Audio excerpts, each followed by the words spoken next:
अगर यूपीएससी या यूपीपीएससी जैसे एग्जाम्स में मैप के सवालों से पक्के नंबर चाहिए ना, तो बस अगले 5 मिनट ध्यान से सुनिए। सच बता रहा हूं, ये स्कोर बढ़ाने का सबसे आसान तरीका है। तो चलिए शुरू करते हैं। Complete geography of Uttar Pradesh series में आप सबका स्वागत है, जहां हम तैयारी करते हैं स्मार्टर, फास्टर और एकदम एग्जाम फोकस्ड। तो सवाल ये है कि मैप वाले ये जो सवाल हैं ये टॉपर्स के लिए सोने की खान कैसे बन जाते हैं। अरे भाई सिंपल है, क्योंकि ये सीधे आपकी विजुअल मेमोरी पर काम करते हैं, रटना नहीं पड़ता। आज हम पिछले सालों के कुछ बेहतरीन सवाल उठाएंगे और उन्हें 3 हिस्सों में तोड़कर समझेंगे: बॉर्डर्स, रिवर्स और फिजियोग्राफिक डिविजन्स। तैयार हैं? चलिए। ठीक है, तो पहला सवाल देखते हैं। ये एक क्लासिक PYQ मतलब प्रीवियस ईयर क्वेश्चन है। जरा दिमाग में उत्तर प्रदेश का नक्शा लाइए।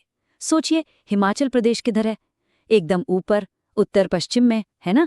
तो कौन सा जिला वहां हो सकता है? सोचिए सोचिए। अरे वाह, ये स्लाइड तो देखिए, एक ही स्लाइड में कितने सारे सवालों के जवाब छिपे हैं। सहारनपुर सबसे उत्तरी, सोनभद्र ये तो जैकपॉट है भाई, पूरे 4 राज्यों को छूता है। बलिया सबसे पूरब में और शामली सबसे पश्चिम में। ये 4 नाम तो बस दिमाग में बैठा लीजिए, एग्जाम में बार बार यही घूम फिर के आते हैं। और सही जवाब है ऑप्शन बी, सहारनपुर। देखा, अगर नक्शा याद है तो ये सवाल बस कुछ ही सेकंड्स का है। पीलीभीत तो नेपाल को छूता है और मेरठ, सोनभद्र तो हिमाचल से कोसों दूर हैं। यही तो है विजुअल मेमोरी की पावर।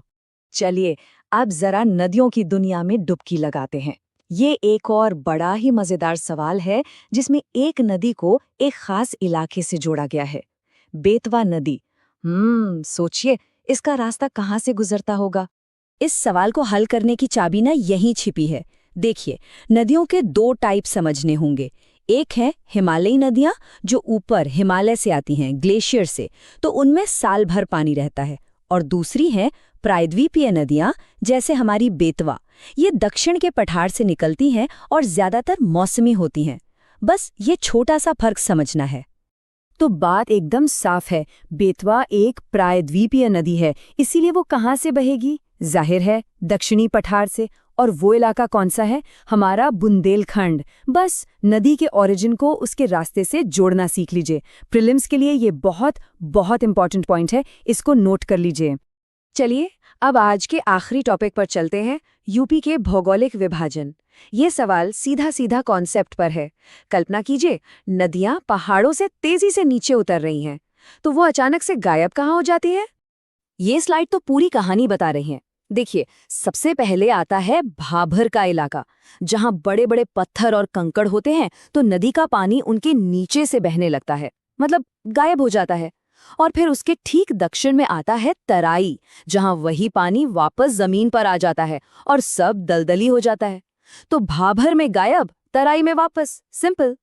और इसीलिए इस सवाल का सही जवाब है भाभर। ये वही जगह है जहां नदियां पत्थरों के नीचे लुकाछिपी खेलती हैं। इस भाभर तराई वाले कॉन्सेप्ट को हमेशा याद रखिए, ये एग्जाम वालों का फेवरेट टॉपिक है।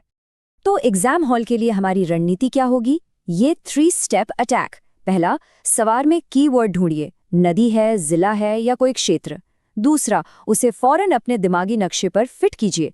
और तीसरा, जो ऑप्शन गलत लग रहे हैं उन्हें एक एक करके हटाते जाइए। बस हो गया काम। चलिए, एक लाइटनिंग फास्ट रिवीजन हो जाए। सबसे उत्तर में सहारनपुर, दक्षिण में सोनभद्र, पूरब में बलिया, पश्चिम में शामली। सोनभद्र 4 राज्यों को छूता है। हिमालयी और प्रायद्वीपीय नदियों का फर्क याद रखना है। उत्तर से दक्षिण का क्रम क्या है? भाबर, तराई, फिर मैदान। और बुंदेलखंड है प्रायद्वीपीय नदियों का घर।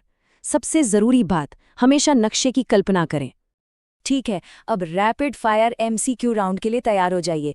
पहला सवाल आपकी स्क्रीन पर, सबसे पूर्वी जिला कौन सा है? फटाफट बताइए। और सही जवाब है बलिया। अगर आप नक्शा देखेंगे तो ये बिहार की तरफ सबसे आगे निकला हुआ दिखता है।